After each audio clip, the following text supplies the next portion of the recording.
አንዳንዴ ነገሮችን ለምን እንደምታደርጉ ራሳችሁን ጠይቃችሁ ታውቃላችሁ? ለምንድን ነው ይህንን ነገር በትክክል የማደርገው? ብዙ ጊዜ ይህንን ጥያቄ በአግባቡ ባለመመለስ ምክንያት ብዙዎቻችን ልናሳካው የምንፈልገውን ነገር ሳናሳካው እንቀራለን። ቢዝነስ ጀምራለሁ፣ እዚህ ቦታ ሄዳለሁ፣ ይህንን ነገር አድርጋለሁ እንላለን። ግን ለምን እንደምናደርግ ትክክለኛ የሆነ ምላሽ አይኖርም። ይህ ደግሞ የሚሆነው ብዙ ጊዜ ጎልደን ሰርክልን ባለማወቅ። ጎልደን ሰርክል የሶስት ነገሮች ስብጥር ነው።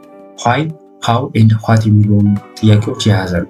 ዋይ የሚለው ጥያቄ ስንነሳ ምንድነው የሚያደርግልን? ይሄኛው ስትሮንግ የሆነ ብሊፍ እንዲኖር አንድ ነገር ለምን እንደምናደርገው ምላሽ የምንሰጥበትም። ይህን ጎልደን ሰርክል ከውስጥ ወደ ውጭ ስንኖረው እና ከውጭ ወደ ውስጥ የተለያየ ነገር ነው።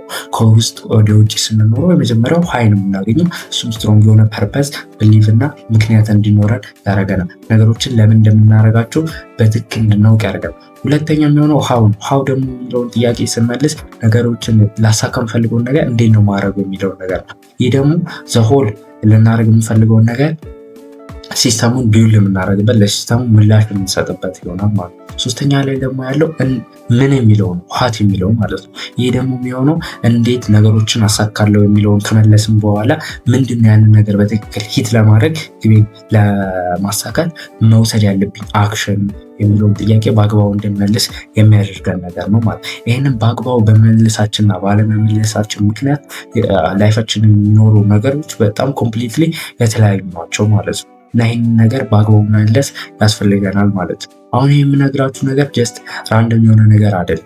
በትክክል አይደለም ሰዎች ከኦርጋናይዜሽን ነው እንኳን የሚጠቀሙት ነው። ዓለም ላይ ትልቁ ካምፓኒ የምንለው አፕል ራሱ ይህንን የሚጠቀሙ አፕል ብዙ ጊዜ ተመልከታችሁ ከሆነ አንድ ፕሮዳክት ላውንች ራሱ ሲያደርግ ምንድን ነው ለምን እንደሰሩት በመንገድ ነው እንጂ ያንን ፕሮዳክት ስላለው ፊቸሩ ስለተጠቀሙት ማቴሪያል አይደለም። ዋነኛ ዓላማቸው ነባራዊ ሁኔታና የሰዎችን ህይወት ማሻሻል። ያ ሲሆን ደግሞ እንዴት ብለው ማስታወቂያቸው ራሱ ለማስታወቅ የሚሞክሩ ይሄንን ዓላማችን ምንድነው? ነባራዊ ሁኔታ ማሻሻል ነው። ነባራዊ ሁኔታን ደግሞ ለማሻሻል ይሄን ኮምፒውተር ሰርታ ይሄን ኮምፒውተር ደግሞ እንደዚህ አድርገን ሰርተናል የሚል አዶችን የሚሰጡት። ሌላው በመቀጠል ቶዮታ ካምፓኒ ማየት ይችላሉ። ቶዮታ እንደምታውቀው ትልቅ የመኪና አምራች ድርጅት ነው።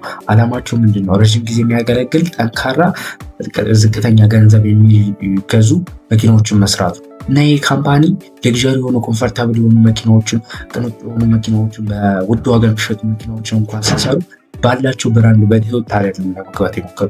ቶዮታ ያመረተው መኪና ነው፣ ግን ስማቸውን ቀይረው ነው የሚተውት ማለት ነው። ይህ ደግሞ ምንድነው? ዋነኛ ብሊፋቸውን ስትሮንግ የሆነ ብሊፋቸውን ፐርፐዛቸውን ላለማጣት ነው ማለት ነው። ስለዚህ ይሄ አሁን የነገርኳችሁ ነገር አይደለም ለግለሰብ፣ ለካምፓኒያቸው ኦርጋናይዜሽኖችም የሚጠቀሙት ነው ማለት ነው። ይሄ የምነግራችሁ ነገር ጀስት አንድ አመለካከት አይደለም። በትክክል በባዮሎጂ የተረጋገጠ ነገር። ባዮሎጂ እና የጎልደን ሰርክል ምን አይነት ግንኙነት አለው ካላችሁ አእምሮችን ሁለት ክፍል አለ፣ ሊምቢክ እና ኒዮ ኮርቴክስ የሚባል።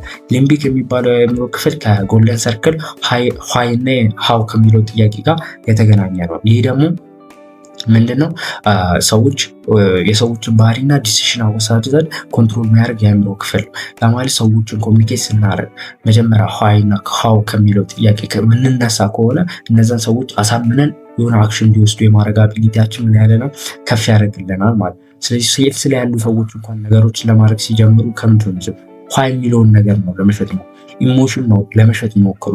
የሰው ልጅ ኢሞሽናል ባየር ከኢሞሽን በመቀጠል ነው ሎጂኮችን አስቀምጦ ይህን ፕሮዳክት በዚህ ምክንያት ገንዘብ የሚል ሪዝን ለማስቀመጥ ሞክረው እና ብዙ ጊዜ ሰዎችን ኮሚኒኬት ስታደርጉ ነገሮችን እንዲህ እንዳይሏችሁ ከዋይ እና ሃው የሚለው ጥያቄ በማስረዳት እና ያን በመለስ ብታደርጉት ሞር የተሻለ ይሆናል ማለት ነው። ሌላው የአእምሮ ክፍል ኒዮ ኮርቴክስ ነው። ይህ ኒዮ ኮርቴክስ ደግሞ ምክንያታዊ የሆነና ትንታኔ የታከለበትን ሀሳብ እንድናስብ የሚያደርገን የአእምሮ ክፍል።